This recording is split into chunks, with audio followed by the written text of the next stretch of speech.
guérissait toute infirmité dans le peuple. Alléluia,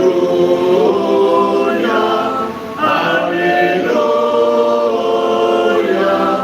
Alléluia.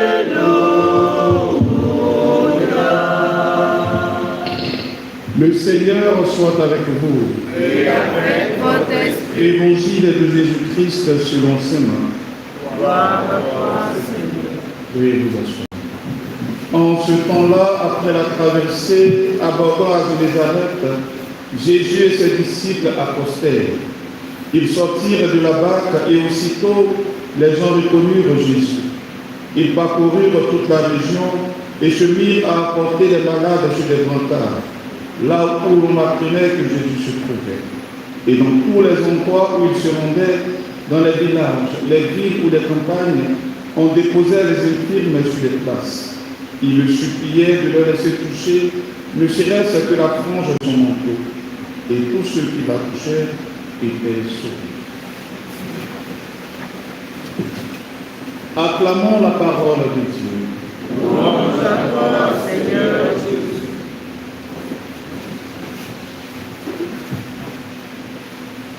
Frères et sœurs, la liturgie de ce jour nous fait contempler la nuée qui remplit le temple de Jérusalem lors de l'installation de l'arche de la Bourse dans la première lecture. Et la foule qui accourt vers Jésus pour toucher la frange de son manteau dans l'Évangile.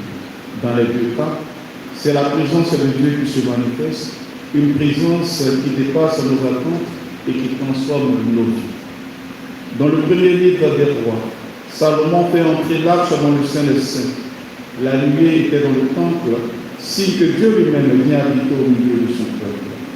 Les prêtres doivent donc interrompre leur service, car la gloire du Seigneur est trop grande. Ce récit, frères et sœurs, nous rappelle que Dieu n'est pas une idée abstraite, mais c'est une présence réelle, mystérieuse, qui veut demeurer avec nous. Aujourd'hui encore, Dieu est présent.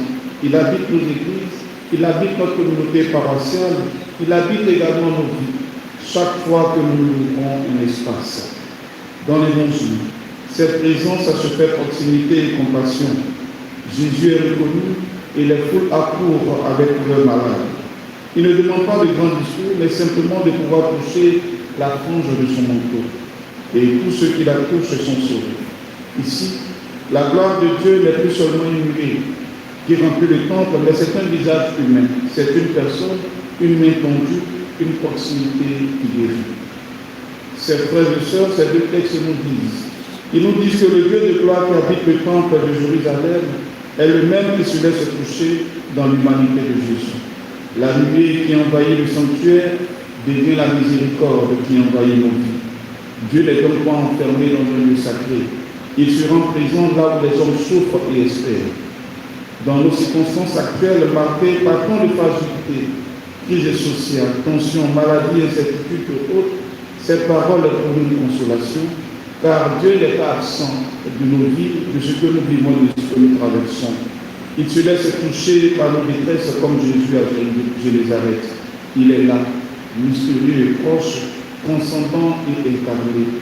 Alors, que devons-nous faire? Comme Salomon, nous sommes appelés à nous préparer une demeure.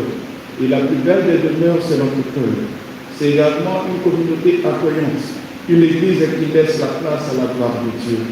Et comme la foule de l'Évangile, nous sommes appelés à avoir l'humilité de tendre la main vers lui, de reconnaître nos besoins, de toucher la frange de son manteau.